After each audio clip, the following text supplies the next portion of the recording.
नमस्कार, मैं हृदय धारवार। आप देख रहे हैं खबर भारत। आज हम बात करेंगे बीजेपी के सांसदों के द्वारा जिस तरीके से भ्रष्टाचार में उनकी संलिप्तता सामने आई है, वाकई भारतीय जनता पार्टी के लिए एक वाकई चौंकाने वाली बात है। जो जिस तरीके से वह नियम कायदे नीति सिद्धांत की बात करते हैं, लेकिन उन्हीं के विधायक और सांसद जब भ्रष्टाचार मामलों में सामने आते हैं, उनका नाम सामने आता है तो वाकई चिंता बढ़ जाती है, क्योंकि यही बीजेपी का जीरो टॉलरेंस है। जो प्रधानमंत्री मोदी खुद लगातार इस बात को कहते हैं कि जीरो टॉलरेंस पे काम करना है। मुख्यमंत्री शिवराज सिंह चौहान भी इस बात को कहा है कि जीरो टॉलरेंस पे काम करना है, लेकिन उन्हीं के सांसद जब इस तरह के भ्रष्टाचार आरोप में लिप्त होंगे तो जीरो टॉलरेंस कहाँ रह जाएगा, इस पर चर्चा करते हैं। पहले सुनते हैं कुछ प्रतिक्रियाएं।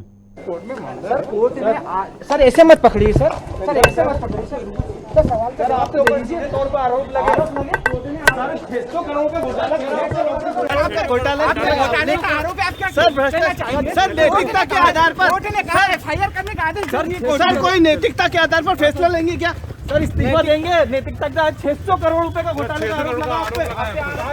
कोर्ट में सर ऐसे मत पकड़िए सर ऐसे मत पकड़िए सर आप तो दीजिए तौर पर आरोप लगे 600 करोड़ का घोटाले का आरोप है। आप क्या सर भ्रष्टाचार सर नैतिकता के आधार पर एफआईआर करने का आदेश सर कोई नैतिकता के आधार पर फैसला लेंगे क्या सर? इस्तीफा देंगे? नैतिकता का 600 करोड़ रुपए का घोटाले का आरोप लगा आप पे। देखिए, जो आरोप लगे हैं वो बहुत गहरा षड्यंत्र है। ऐसा अलीराजपुर झाबुआ में कोई घोटाला ही नहीं हुआ है जिस प्रकार की ये बातें कर रहे हैं, और यह एक षड्यंत्र है और समय के साथ ये प्रमाणित होगा। चूँकि मामला न्यायालय में विचाराधीन है, इसलिए बहुत ज़्यादा कहना ठीक नहीं है। हम भी इस मामले में न्यायालय में अपना पक्ष रखेंगे। लेकिन साहब ये कह रहे हैं एफआईआर करने की मांग भी की जा रही है। नहीं, मांग तो कोई कुछ भी कर सकता है, किसी के विरुद्ध अपन कुछ किसी को रोक नहीं सकते मांग करने पर, परंतु न्यायालय में जब हम जवाब देंगे तो विचार हमारा पक्ष सुन के ही वो कार्रवाई करेंगे। 15 लाख का कुछ बहुत अंतरंग संबंध भारतीय जनता पार्टी और मोदी जी के साथ है। मोदी जी काला धन लाके 15-15 लाख हर व्यक्ति को देना चाहते थे। अब सांसद महोदय कह रहे हैं कि हम 15 लाख तक का भ्रष्टाचार सरपंच का उसको हम लोग नजरअंदाज कर देंगे। बात यह है कि 15 लाख में आपका हिस्सा कितना है सांसद महोदय? आपके मंत्री जी का हिस्सा कितना है? मुख्यमंत्री का हिस्सा कितना है? आपके जिला परिषद के सीईओ, जनपद पंचायत के सीईओ, पंचायत सचिव, रोजगार सहायक, इनका कितना हिस्सा है? इसका आपने कभी सोचा, पूछा सरपंच से? आज सरपंच को कहाँ किस कमीशन कितना देता है, जरा पता लगा लीजिए। देखिए, भारतीय जनता पार्टी की पॉलिसी बहुत स्ट्रेट है, जीरो टॉलरेंस टुवर्ड्स करप्शन। अगर कोई व्यक्ति इस प्रकार की किसी गतिविधि में संलिप्त पाया जाता है तो उस पर कार्रवाई कानून संगत होती है और भारतीय जनता पार्टी उसका सम्मान करती है और उसी के अनुसार निर्णय भी लेती है। पर ये कांग्रेस पार्टी नहीं है जो सरकार बनाते ही 15 माह के अंदर जो सरकार चलाई, जिसमें ट्रांसफर उद्योग चल पड़ा। सरकार बनते ही 3 माह के अंदर 350-400 करोड़ का घोटाला कर दिया। ईडी के छापे में कमलनाथ जी के करीबियों के यहाँ से, ओएसडी के यहाँ से जो पैसा मिला, उसका कनेक्शन दिल्ली में जाकर सोनिया गांधी के आवास तक जुड़ गया, जिसमें 2G हुआ, 3G हुआ से लेकर 4G तक हो गया और जीजा जी तक पहुंच गया। पर कांग्रेस पार्टी के मुंह से चू तक नहीं निकली। अगर कानून कोई फैसला लेता है, कोई कार्रवाई करता है, तो भारतीय जनता पार्टी उनके साथ। अपना एक तर्क है, बचाव है, कांग्रेस के अपने आरोप है, लेकिन जिस तरीके से मामला सामने आया, बता दें आपको कि फ्लोरोसिस नियंत्रण और पाइपलाइन का पूरा मामला है, जहां पर झाबुआ अलीराजपुर में लगने थे, वहां पर 600 करोड़ रुपए के घोटाले के आरोप जीएस डामोर पर लगे हैं। वहीं एक सांसद है जनार्दन मिश्रा रीवा से, वो अलग तरीके से बात करते हैं। वो कहते हैं कि 15 लाख तक का यदि कोई घोटाला सरपंच यदि करता है तो घोटाले श्रेणी नहीं आता। तो 15 लाख रुपये खर्च करने होते हैं चुनाव जीतने के लिए, आगे बढ़ने के लिए, तो घोटाले श्रेणी नहीं आता, शिकायत भी नहीं करें। तो नई परिभाषा उन्होंने कर दी। इस पर हम चर्चा करेंगे। कुछ मेहमान साथियों परिचय करा दें आपका। कांग्रेस से हैं राम पांडे जी। राम जी, स्वागत है आपका। और आप नेता हैं प्रदीप खंडेलवाल जी, आपका भी स्वागत है। और यश भारती जी, समाजवादी पार्टी नेता, यश जी आपका भी स्वागत है। और बीजेपी के प्रवक्ताओं से हमने संपर्क किया, बात की, लेकिन उन्होंने इस मुद्दे पर बोलने साफ तौर पर इनकार कर दिया, इसलिए चर्चा में नहीं जुड़े। राम पांडे जी, शुरुआत आपसे करूँगा। जिस तरह आप देखा कि जनार्दन मिश्रा अलग तरीके परिभाषा गढ़ रहे हैं भ्रष्टाचार की, कि सरपंच यदि 15 लाख तक का घोटाला करते हैं तो घोटाला की शिकायत लेकर नहीं आए, चूँकि वे चुनाव जीतने के लिए करते हैं। आप किस रूप में देखते हैं इन तरीके के बयानों को?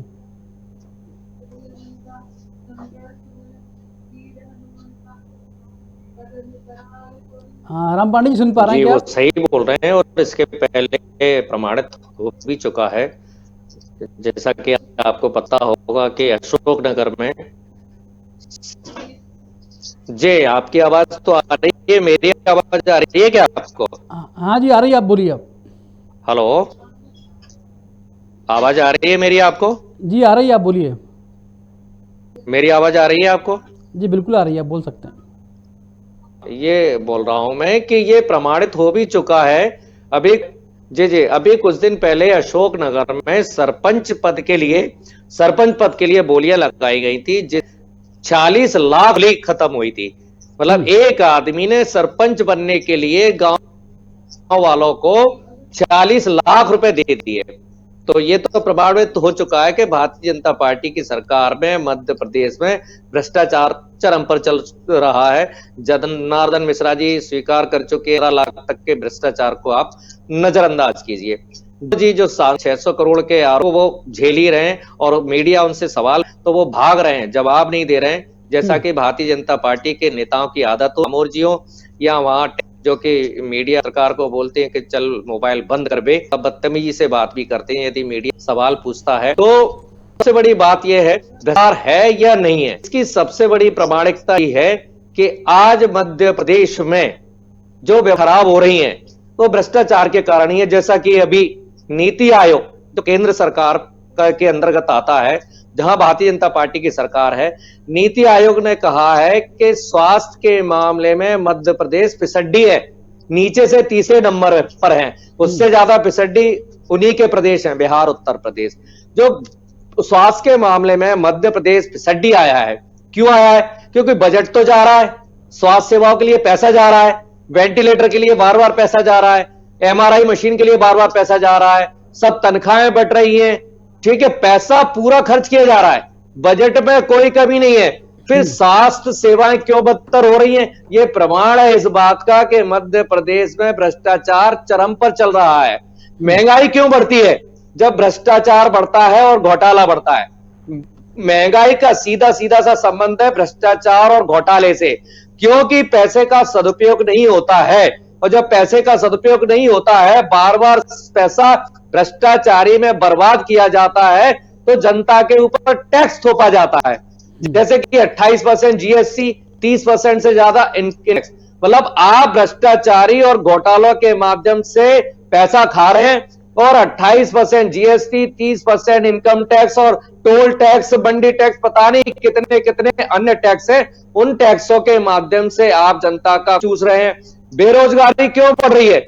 बेरोजगारी का भी बढ़ना सीधा सा भ्रष्टाचार और घोटाले से है। जब भ्रष्टाचार और घोटालों में पूरा पैसा जाएगा तो रोजगार कहां से उत्पन्न करोगे आप?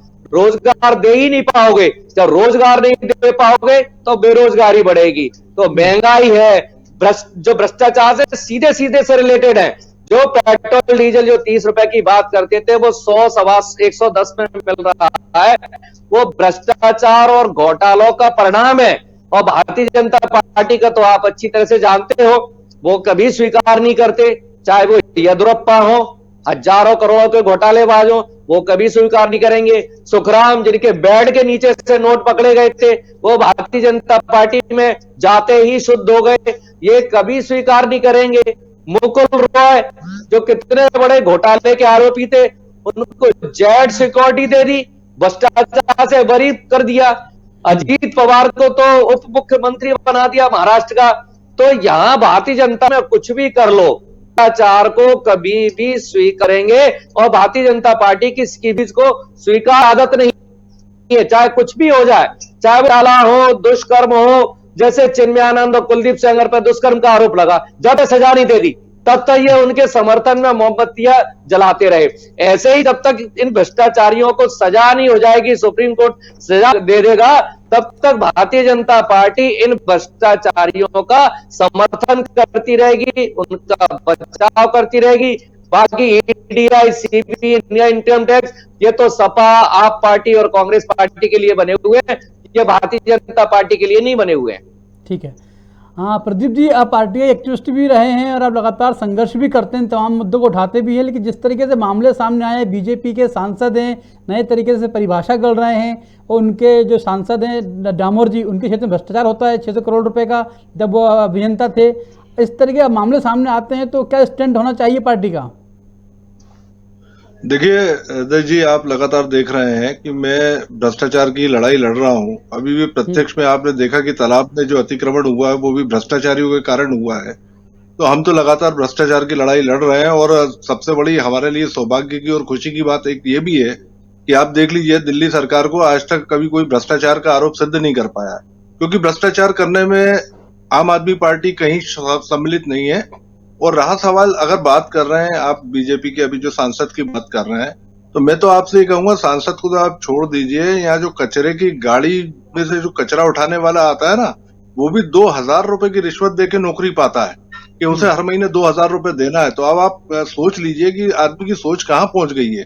नगर निगम की गाड़ी वाले जो है उनका डीजल चोरी हो रहा है, वो डीजल चोरी कर करके बेच रहे हैं, ऊपर अधिकारी कमा रहा है, ऊपर नेता कमा रहा है। तो बीजेपी के राज्य में तो मैं ये समझता हूँ, जहां तक कांग्रेस का भी शासन मैंने देखा और भाजपा का भी शासन देख रहा हूं, भाजपा के शासन में भ्रष्टाचार की जो गति थी वो इतनी तीव्र गति से बढ़ी है जिसका आप कोई तुलना नहीं कर सकते। मैं ये नहीं कहना चाह रहा हूं यहाँ पे कि कांग्रेस भ्रष्ट नहीं थी, कांग्रेस में भी भ्रष्टाचार था, लेकिन कांग्रेस का भ्रष्टाचार कहीं ना कहीं जो है आम जनता को भी कहीं लाभ दे देता था। जैसे अभी जो बग्गा जी का स्टेटमेंट में देख रहा था, 2G घोटाले की बात करी उनने, 3G घोटाले की बात करी। 2G घोटाला, 3G घोटाला, हृदय जी आपको ध्यान होगा उस टाइम पे बहुत सारी टेलीकॉम कंपनी आ गई थी। उनका कहना यह था कि करोड़ों रुपए जो है ये राजा को दे करके और हमने मतलब लाइसेंस ले लिया, और लाइसेंस की मात्रा 2G घोटाले का सबसे बड़ा जो साबित किया जा रहा था कि लाइसेंस कम रुपए सरकार में जमा हुए। लेकिन आपको उसी पीरियड का एक किस्सा ये भी बता देता हूँ कि एक वीडियोकॉन करके कंपनी आई थी इसमें टेलीकॉम में, जिसने 25 पैसे पर मिनट में लोगों की ऑल ओवर इंडिया बात भी कराई। तो मैं नहीं मानता कि भ्रष्टाचार वो हुआ, क्योंकि अगर कहीं भ्रष्टाचार हुआ तो आम जनता को भी उसकी राहत मिली। लेकिन आज हालत ये है कि आज इतने बद से बदतर हालत हो गए हैं, चाहे मोदी जी के यहाँ देख लीजिए आप, चाहे यहाँ शिवराज जी के यहाँ देख लीजिए, एक एक आदमी भ्रष्टाचारी है। और जो पार्षद बने थे, जो टूटी साइकिलों पे आए थे, वो आज बुलेरो में, फॉर्च्यूनर में घूम रहे हैं। तो इससे आप अंदाजा लीजिए कि कितनी बड़ी इंडस्ट्री बन गई है राजनीतिक पार्टियां, कि आप जो है सीधे आइए, जुड़िए, चुनाव जीतिए, और चुनाव जीतने के बाद आपका जनता से सरोकार नहीं है, आपका सीधा सीधा सरोकार है कि किस तरीके से हमें भ्रष्टाचार करना, चाहे वो पाइप बेचने पड़े, चाहे जो है हमें कुछ भी बेचना पड़े। तो इस तरीके से जब ये चल रहा है तो आप मैं तो नहीं मानता हूं कि इस चीज को कि बीजेपी जो है नेहा बग्गा जी का कि जैसे कि हम भ्रष्टाचार नहीं है, जीरो टॉलरेंट पे काम कर रहे हैं। जीरो टॉलरेंट पे काम हो ही नहीं रहा है। अभी आप देखिए पूरा का पूरा जो है मंत्रिमंडल वहां दिल्ली में बदला गया है। क्यों बदला गया है? उसका कारण है कि भाई जिसने कमा लिया वो साइड में बैठ जाए, बचे हुए भी कमा ले ताकि चुनाव लड़ने में आगे काम आएगा। और इनके पीरियड में अभी आप ये देखिए, अंबानी की, अडानी की, कारपोरेट की संपत्तियां कितनी बड़ी हैं, आम जनता बिल्कुल जो है गर्त में जाती चली जा रही है। जी ठीक है। यस जी, जिस तरीके से मामले सामने आते हैं, प्रधानमंत्री कहते हैं जीरो टॉलरेंस, सीएम साहब भी कहते हैं जीरो टॉलरेंस, तो लेकिन ऐसा जीरो टॉलरेंस कहाँ रह जाता है? कि सांसद हैं, गंभीर विषय, उन पर आरोप लगे इस तरीके, जब वो मुख्य अभियंता थे और ऐसे लोगों को पार्टी ने टिकट दे के चुनाव लड़ाया और सांसद बना के बैठा दिया। हितेश भाई, असल में भारतीय जनता पार्टी जिस बात को कहती है उसका अर्थ वो नहीं होता जो वो कह रही होती है। सीधे तौर पर उसका अर्थ जो होता है, जैसे बेटी बचाओ उन्होंने नारा दिया, तो बेटी बचाओ मतलब बेटी आपको बचानी है, वो नहीं बचाएंगे, हमसे बचाओ बेटी को। काला धन की बात करेंगे तो काला धन आपका काला धन नहीं, हमारा काला धन हमको सुरक्षित रखना है।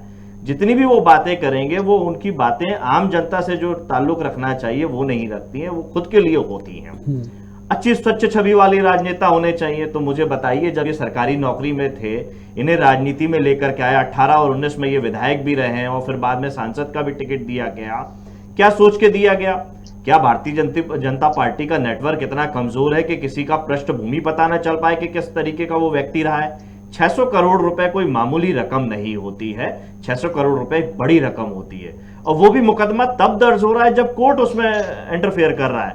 अन्यथा पूरी तरीके से संरक्षण प्राप्त हो रहा है भारतीय जनता पार्टी के उन 15 साल पुराने और 1.5 साल ये, यानी 16.5 साल में, और उसमें 1.5 साल कांग्रेस पार्टी के भी जुड़ गए।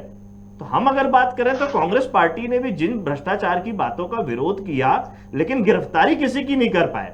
व्यापम करते करते विरोध करते रहे, गिरफ्तारी लेकिन किसी की नहीं कर पाए। टेंडर घोटाले की बात होती रही लेकिन गिरफ्तारी भारतीय जनता पार्टी के किसी नेता की नहीं हो पाई।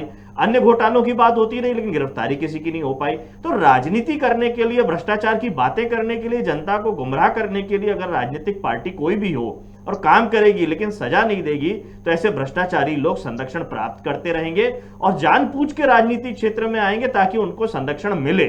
और संरक्षण अगर राजनीतिक पार्टी दे रही है तो वो दोषी सारी राजनीतिक पार्टी है, अकेले भारतीय जनता पार्टी उसमें दोषी नहीं रह पाएगी। जो भी सत्ता में बैठेगा वो दोषी रहेगा सीधे तौर पे। अभी आम आदमी पार्टी के साथी हमारे बोल रहे थे, वीडियोकॉन का उन्होंने उदाहरण दे दिया। भ्रष्टाचार होता है, उसको आप किसी तरीके से अच्छा और बुरा नहीं कह सकते।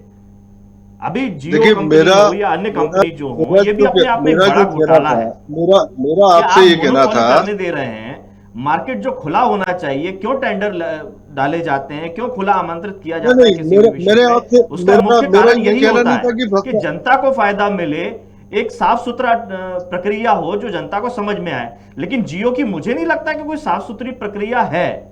सारे कंपटीशन वाले खत्म हो चुके हैं, जनता के ऊपर थोप दिया गया है। आप देखिए अभी मध्य प्रदेश के अंदर जितने भी बिजली के खंभे हैं उसको खुली लूट दे दी गई है कि आप उस पर टेलीफोन की लाइन डालिए और दीजिए। और किस भाव में दिया गया? कौड़ियों के भाव में दिया गया है।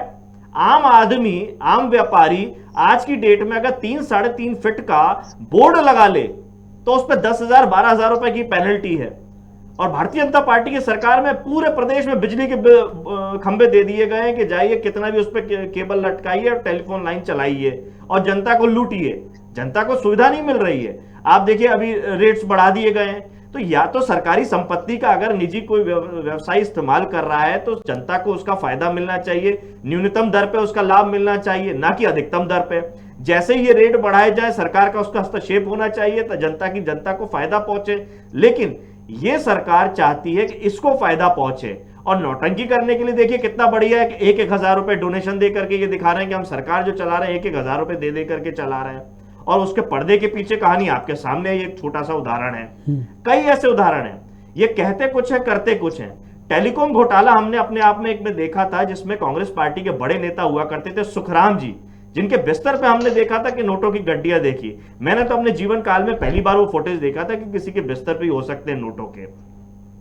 उसके परिवार, उनके परिवार को, मतलब सुखराम जी के को स्वयं को, उनके बेटे को और उनके पोत्र को, तीनों को भारतीय जनता पार्टी ने ले लिया। बेटे और पोत्र को हिमाचल प्रदेश में टिकट तक दे दिया चुनाव लड़ने के लिए। तो ये इनकी नीति स्पष्ट है कि हमें तो जीतने से मतलब है, सत्ता में आने से मतलब है। कोई हमें पैसे दे दे तो हम उसको टिकट देंगे, कोई भ्रष्टाचारी हो, बलात्कारी हो, उसके अंदर कोई नैतिकता नहीं हो तो भी, दंगाई हो तो भी ये चलेगा, लेकिन हमें सत्ता में आना है। कैसे आना है ये उनकी नीति बड़ी स्पष्ट है। ठीक है। रामपाणी, यश जी ने जिस तरह कहा कि कांग्रेस पार्टी को जनता ने चुनकर भेजा, सरकार में सरकार थी और सरकार लगातार इस बात की बातें भी की और दावे भी किए कि हम भ्रष्टाचार को मिटाएंगे और जिनने भ्रष्टाचार किया उनको भी जेल के सलाखों के पीछे पहुंचाएंगे। व्यापम घोटाला हुआ, सिंहस्थ घोटाला हुआ, तमाम तरीके के घोटाले के मामले थे, चल रहे, सरकार में ज्वलंत थे। कांग्रेस पार्टी लगातार बात कहती रही कि हम इनको सबक सिखाएंगे और जेल के पीछे डालेंगे, लेकिन कांग्रेस पार्टी ने भी कहा समझौता कर लिया। जी, कांग्रेस के पास 1 साल का समय था। घोटालेबाज माफियाओं पर कार्रवाई चल रही थी और वो घोटालेबाज माफिया सारे इकट्ठे हो गए और उन्होंने भारतीय जनता पार्टी के माध्यम से, या कहें कि भारतीय जनता पार्टी ने उन घोटालेबाज और माफियाओं को साथ में लिया और कांग्रेस की सरकार को गिराने का षड्यंत्र किया। जैसा कि आप सभी जानते हैं कि 35 करोड़, 50 करोड़, 60 करोड़, 70 करोड़ तक जो विधायकों को दिए गए थे। कोरोना काल चल रहा था, जिस समय देश में स्वास्थ्य सेवाओं को मजबूत करने की जरूरत थी, जिस समय देश में लॉकडाउन करने की जरूरत थी, उस समय विधायकों को खरीद फरोख्त करके बेंगलोर के 5 स्टार होटल में रखा गया था और हमारी सरकार को गिरा दिया गया था। तो हमारी सरकार तो भ्रष्टाचारी, घोटालेबाज, माफियाओं के कारण चली गई, उन्हीं पर तो कार्रवाई चल रही थी। पूरे मध्य प्रदेश में उन्हीं की संपत्तियां जब्त हो रही थी, उन्हीं के मकान तोड़े जा रहे थे, वही सारी कार्रवाई की जा रही थी। चाहे वो व्यापम घोटाला हो, ई टेंडरिंग घोटाला हो, वृक्षारोपण घोटाला हो, सारे घोटालों की फाइलें खुल गई थी, सब पर काम चल रहा था और ये सब के सब जेल जाने वाले थे। उसी डर से इन्होंने खरीद फरोख्त का काम किया और हमने तो अपनी सरकार की कुर्बानी तक दी थी भ्रष्टाचारी और घोटालों बाजों पर काम करने के लिए। और फिर इनकी तो बात अभी जो यश भारती जी ने बिल्कुल कहा, सही कहा कि ये बोलते कुछ हैं करते कुछ हैं, न खाऊंगा न खाने दूंगा। तो आप देख ही रहे हैं कौन कौन खा रहा है। अच्छे दिन आएंगे, इससे ज्यादा अच्छे दिन क्या आएंगे कि पेट्रोल 110 पे जा रहा है, हवाई वाले, हवाई चप्पल वाले हवाई यात्रा करेंगे, देख रहे हैं वो हवाई जहाज वाले भी हवाई चप्पल में आ रहे हैं। बहुत हुई महंगाई की मार। मतलब आप देखेंगे तो भारतीय जनता पार्टी के नेता जो बात अपने मुंह से बोलते हैं या प्रवक्ता बोलते हैं तो वो जुमला होती है, वो झूठ होता है, वो फेक होता है, और उस जुमले और उस झूठ और उस फेक को वो जनता के बीच फैलाने में एक्सपर्ट है। इतना फैला देते हैं, इतना फैला देते हैं, 15-15 लाख को इतना फैला दिया था कि वो चुनाव जीत गए। तो ये जनता को ये समझना चाहिए कि ये जो मुंह से जो बोलते हैं इसका एनालिसिस किया जाना चाहिए। ये इनका जो बोलना होता है झूठ बोलना होता है, और ये उस तरह के हैं जैसे एक छिपकली होती है ना, कीड़े मकोड़ों को खाती है और किसी महापुरुष या ईश्वर की तस्वीर के पीछे जाके छुप जाती है, या देश की तस्वीर के जाकर पीछे जाकर छुप जाती है। भारतीय जनता पार्टी का यही काम है कि ये सारे षड्यंत्र कर रही है, सारे घोटाले कर रही है, कहीं राष्ट्र के पीछे, कहीं भगवान के पीछे, या किसी सरदार वल्लभ भाई पटेल या किसी महापुरुष की तस्वीर के पीछे जाकर छुपने का ये काम करते हैं। अभी देखिए विदिशा में एक मंडी सचिव है, वो उसका ऑडियो आपके पास भी आया होगा, वो सीधा सा कह रहा है कि भैया 76,000 शरबती गेहूं मेरे को भेजना पड़ रहा है। आज मध्य प्रदेश में मंडी सचिव हो, एसपी हो, कलेक्टर हो, कमिश्नर हो, जिला पंचायत सीओ हो, तहसीलदार हो, टीआई हो, एसआई हो, ऐसा कोई नहीं है जो बगैर पैसे के उसकी पोस्टिंग हो जाए। जितने भी थाने हैं ये सब भारतीय जनता पार्टी की दुकानें बन गए हैं। जितने भी ये सरकारी कार्यालय है ना, ये सब भारतीय जनता पार्टी की दुकानें बन गई हैं। सारा कमीशन ऊपर तक पहुंच रहा है। लेकिन ये क्या बात करेंगे, जीरो टॉलरेंस। इनका जीरो टॉलरेंस को आप 100% भ्रष्टाचार समझिए। ठीक है प्रदीप जी, राजनीति सेवा का एक माध्यम होता है, लेकिन यह सेवा नहीं, यहाँ तो ये है जो जितना बड़ा भ्रष्टाचार करेगा उतना राज करेगा।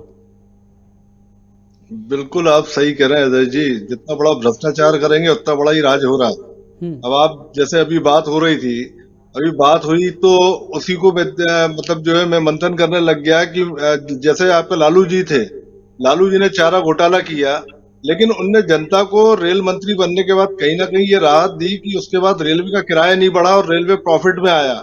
आज आप देखिए भाजपा सरकार आने के बाद रेलवे स्टेशन बिक रहे हैं, सारी ट्रेनें प्राइवेट हो रही हैं, उसके बाद घाटा दिखा रहे हैं। तो घाटा कैसे हो रहा है अजय जी, मैं भी ये जानना चाहता हूँ। दूसरी बात जो है, समाजवादी वाली पार्टी वाले अभी जो कह रहे थे कि वो ये भ्रष्टाचार ही नहीं है, तो इनके यहाँ से जो अभी आपको करंट में जो छापा पड़ा है, जो जिसमें अरबों खरबों रुपए मिले हैं और जो कई घंटे जो है मशीनें चली हैं नोट गिनने के लिए, तो ये भी भ्रष्टाचार में लिप्त हुए या नहीं हुए। और दूसरा जो सबसे बड़ी बात कर रहे हैं कि मतलब भ्रष्टाचार से अगर मुक्त अगर आज की पार्टी है, भ्रष्टाचार से अगर मुक्त कोई आज पार्टी है तो वो आम आदमी पार्टी है। सुन लेते पहले जवाब लेंगे आपसे। भ्रष्टाचार से मुक्त अगर कोई पार्टी है आज, तो हृदय जी ये मानना पड़ेगा कि सिर्फ आम आदमी पार्टी है, जिसपे आज तक भ्रष्टाचार का कोई आरोप न सिद्ध कर पाया। लगाने के लिए आरोप लगाते हैं। और हमारे माननीय अरविंद केजरीवाल जी ने जब उमानुल्लाह के ऊपर खिलाफ के विरुद्ध जो है स्टेटमेंट आया था कि इनके द्वारा जो है गड़बड़ की जा रही है, तो अरविंद केजरीवाल जी ने कह दिया था कि पुलिस उसको गिरफ्तार कर ले।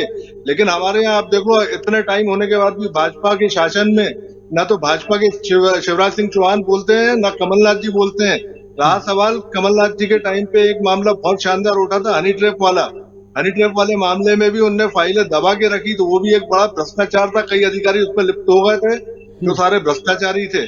तो कार्रवाई जो है ना कांग्रेस ने करी भ्रष्टाचार के खिलाफ, ना भाजपा करना चाहती, और भाजपा ने आज भ्रष्टाचार को धंधा बना लिया है। एक एक आप अधिकारी से लेकर कर्मचारी से जिसको आप देख लो, मैं गारंटी देता हूँ हितेश जी, अगर भ्रष्टाचार खोलने के लिए मुझे बैठा दिया जाए तो सरकार को कर्ज लेने की जरूरत नहीं पड़ेगी। इतना पैसा इनके प्रदेश के अधिकारी कर्मचारी ही उगल देंगे, जो नंबर 2 की संपत्तियां बनाए बैठे हैं, नंबर 2 के जिनके इन्वेस्टमेंट है, नंबर 2 का जिनके पास पैसा पड़ा हुआ। आज हितेश जी 50-50 हजार रुपए की तनख्वाह वाले जो 500-500 करोड़ के मालिक हैं मध्य प्रदेश में, और उनके खिलाफ आप शिकायत भी करने जाएंगे तो कार्रवाई नहीं होती है। तो ये क्या है हृदय जी, भ्रष्टाचार नहीं है तो क्या है, कहाँ है जीरो टॉलरेंस?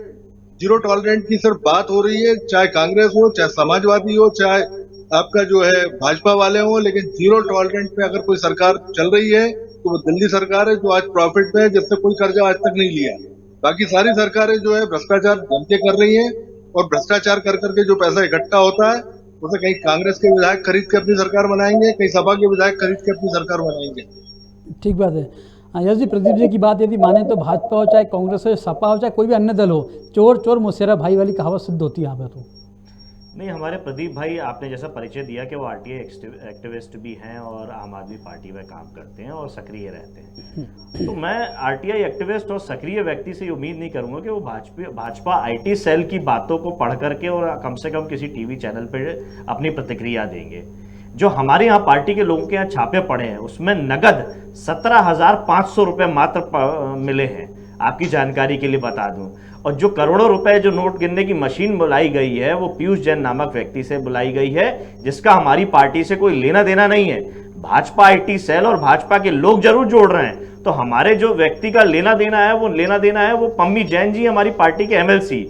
व्यवसाय एक सा है, वो भी इत्र का काम करते हैं, जिसके छापे पड़े वो भी इत्र का काम करते हैं। दोनों लोग कन्नौज जिले में रहते हैं, बस इतना एक लेना देना है, बाकी किसी तरीका कोई लेना देना नहीं है, ना बातचीत है ना कोई संबंध है।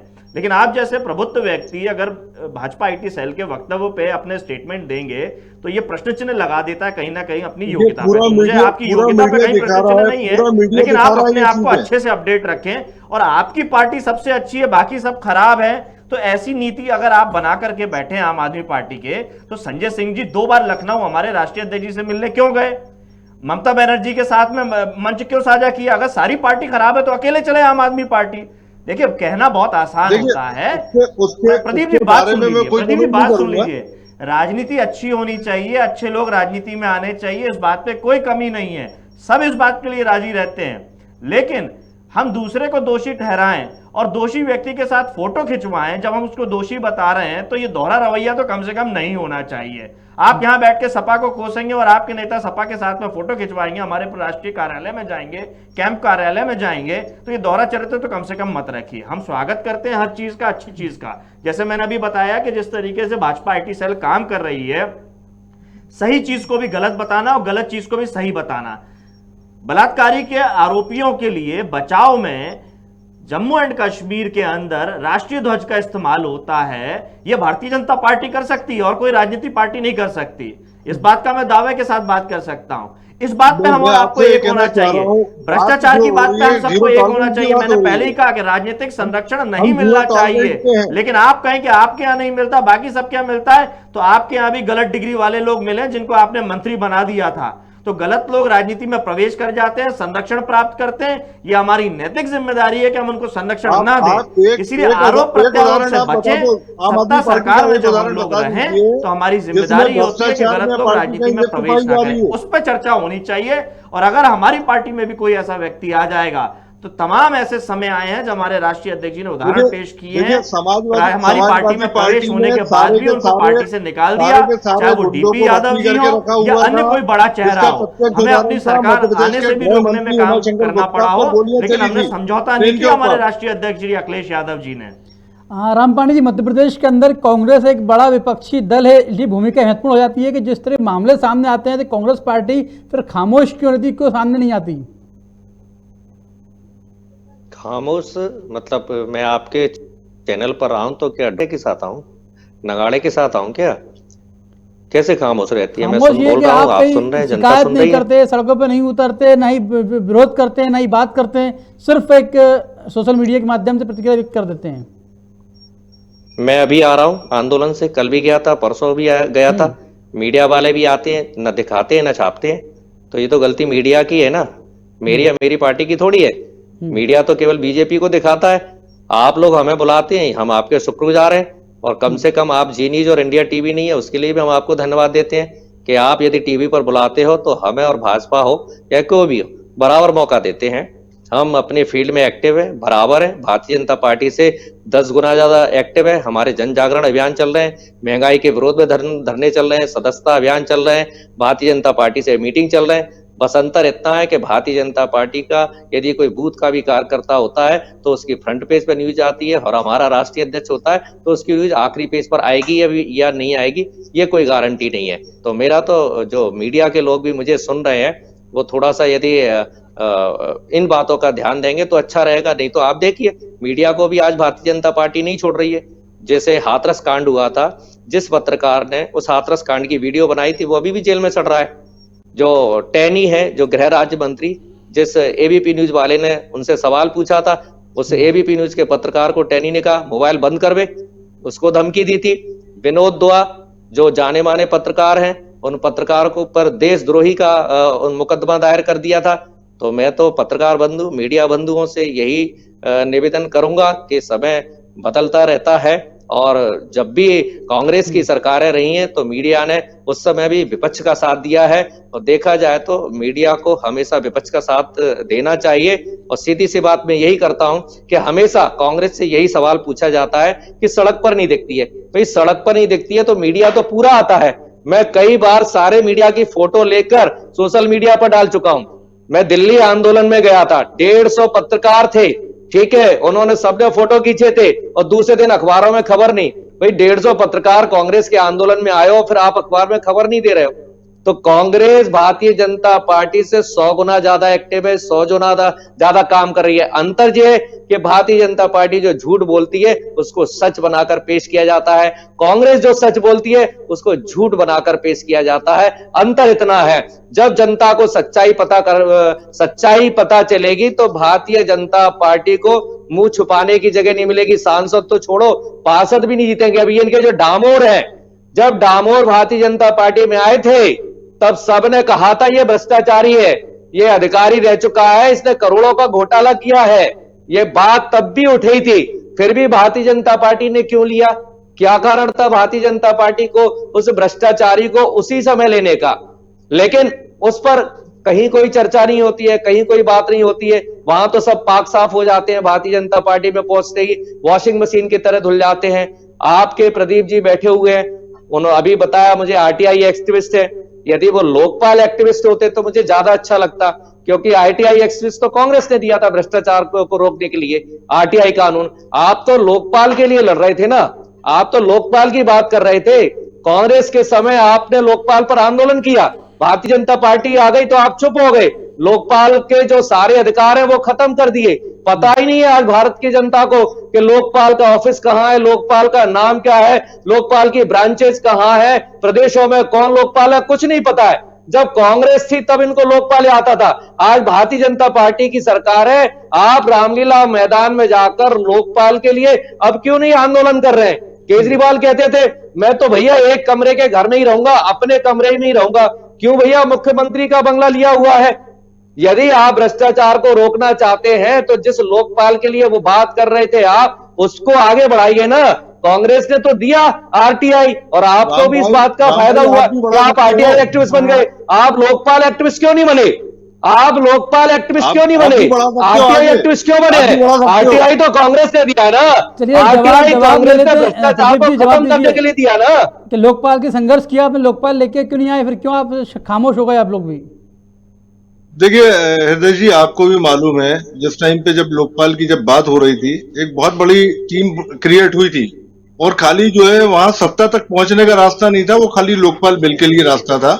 लेकिन जब हालात ऐसे बन गए कि सरकारों ने छोड़िए, फिर सत्ता के लिए आपने कांग्रेस के समय आंदोलन किया था, केवल सत्ता के लिए। आपका झूठ का आंदोलन था, आपका सच का आंदोलन था, तो आप आज भी कीजिए।